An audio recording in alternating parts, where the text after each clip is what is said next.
бізге керекті ұн керек болады. Фарш. Осылайша кубикпен турап аламыз картошканы, пиязды. Мында пиязды турауға кірісіп кеттім. Майдалап кубик тәрізді турап аламыз.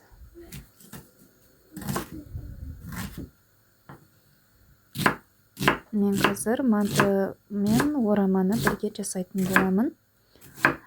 Мен әрдайым манты орама жасаған кезде міндетті түрде картошка қосамын. Сол кезде мантымыз сочный болып шығады. Егер қалауларыңыз бойынша жасасаңыздар да болады. Осылайша дайын көкөністерімізді турап табамызға саламыз. Бұл жерде 400 грамдай фаршым бар. Және 2 дана картошка, 2 дана үлкен пияз.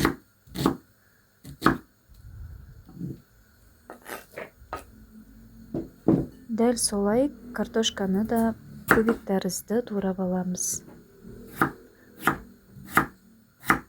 Қатты жұқа да болмау керек, ара қашықтығы қатты қалың да болмау керек. Сол кезде әдемі болып піседі. Жұқа болса картошка езіліп кетеді, қалың болса пісуі долго болып кетеді.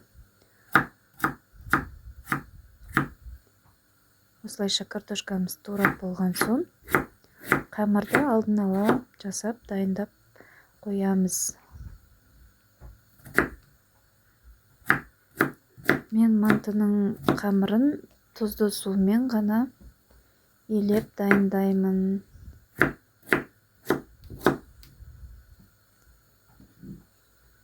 Картошканы салып алдым.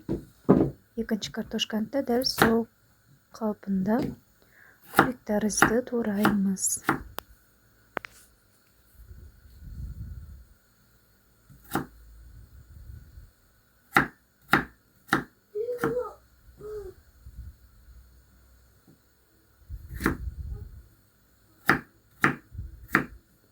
Бұны да табамызға салып, тұз, бұрыш салып, жақсылап араластырып қоямыз.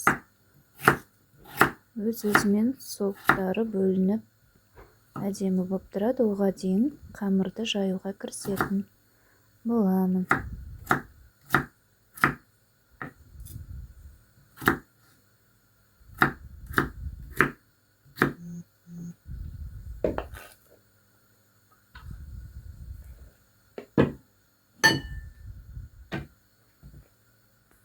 Көріп тұрғандарыңыздай қамырды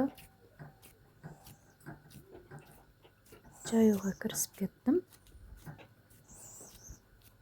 Бірінші арасын осылай шығартып алып, ендеше жайып жатырмын. Қамыр жайған кезде арасына ұн салып отырмасаңыздар, қамыр жабысып қалады. Дөңгелетіп жан-жағын шеңбер тәрізді болу үшін дөңгелек тәрізді айналдырып жаятын боламыз. Сол кезде қамырымыз дөңгелек әдемі болып шығады. Міне бөліктерге бөліп болған соң, осылайша мантымды түйуге кірісіп кеттім.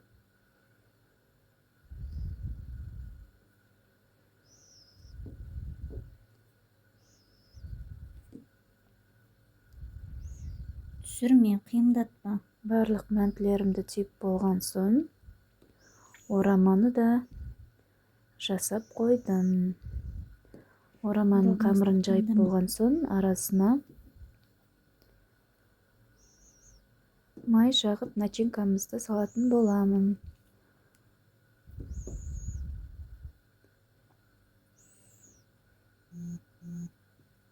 Міне көріп тұрғандарыңыздай, май жағып кірісіп кеттім.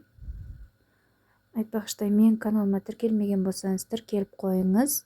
Галочканы басып қойыңыз. Менің видеоларым сіздің алдыңыздан шыға келеді. Және комментарий қалдырып кетсеңіз, мен қуанып қалар едім. Сіздердің пікірлеріңіз мен үшін өте маңызды.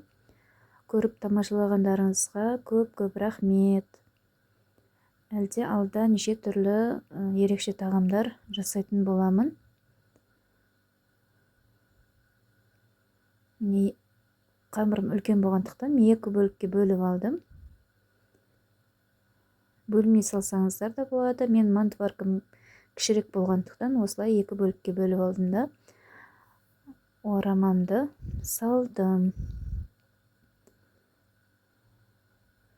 Міне табанына қойдым қазаныма. Енді оны 40 минутқа қалдырамыз. Әдемі болып мантыға пісуге қойып қалдырдым. Көріп тұрғандарыңыздай мантым дайын. Өткендегі аджикалы соуспен манты керемет үлеседі. Бізге аз болсын, сіздерге рахмет. Көріп тамашалағандарыңызға мың да бір рахмет. Лайк қаламыз.